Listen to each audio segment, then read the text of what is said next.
Kisah Nabi Muhammad bagian 102, Peristiwa Ar-Raji. Rasulullah selalu siap mengirim para sahabatnya untuk mengajarkan Islam kepada setiap suku yang memerlukan. Karena itu dengan prasangka baik Rasulullah memenuhi permintaan Bani Huzail.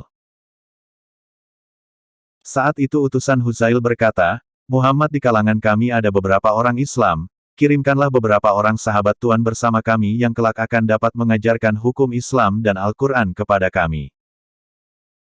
6 orang sahabat besar diutus dan pergi bersama rombongan penjemput dari Huzail.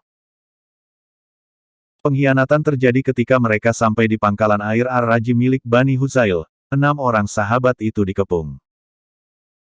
Begitu sadar bahwa mereka masuk dalam perangkap, ke-6 dai itu mencabut pedang.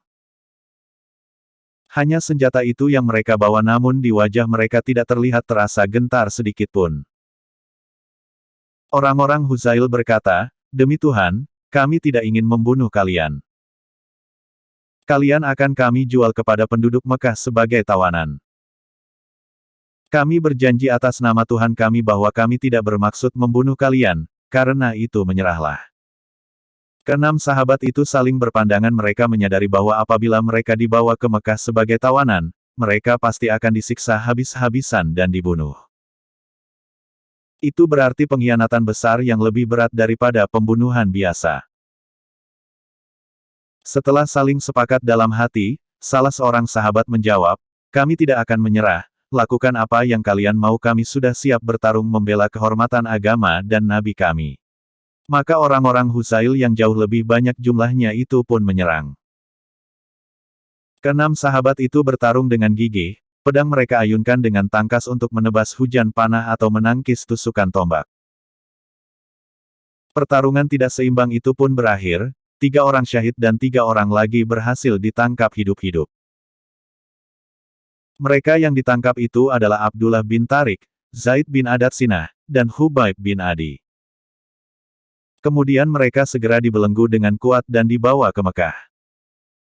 Namun di tengah jalan Abdullah bin Tariq berhasil melepaskan diri dari pengikat. Harus ada yang memberitahu Rasulullah tentang pengkhianatan ini, demikian pikir Abdullah.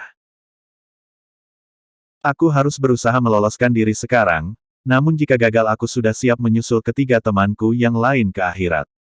Gelombang Zaid bin Adatsinah. Abdullah bin Tariq menyerang seorang pengawal dan berhasil merebut pedangnya.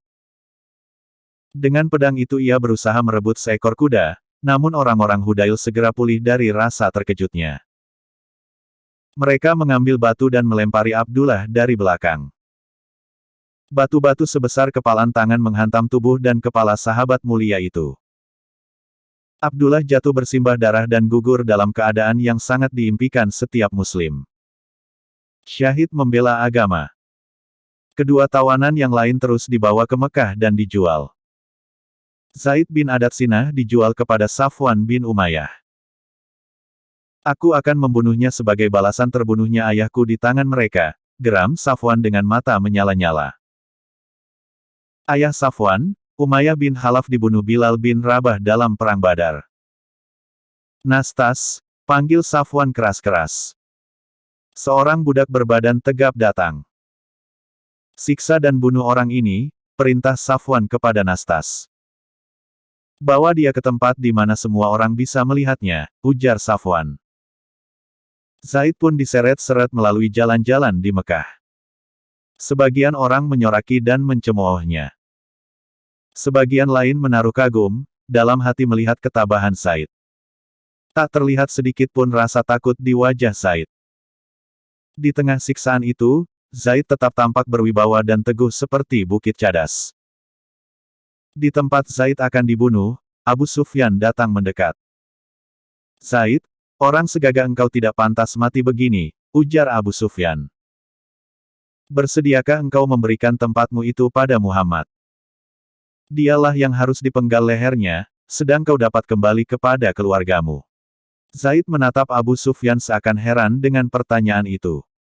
"Tidak," jawab Zaid. "Seandainya Rasulullah di tempatnya sekarang ini akan menderita karena tertusuk duri sekalipun, sedang aku ada di tempat keluargaku, aku tidak akan rela." Abu Sufyan terpana sambil menggeleng kagum. Ia berkata, belum pernah aku melihat seorang begitu mencintai sahabatnya sedemikian rupa seperti sahabat-sahabat Muhammad mencintai Muhammad. Zaid pun dipenggal. Ia gugur sebagai syahid yang memegang teguh amanat Rasulullah. Diriwayatkan oleh Tabrani dari Ibnu Abbas Rasulullah bersabda sekuat-kuat ikatan iman adalah persaudaraan karena Allah.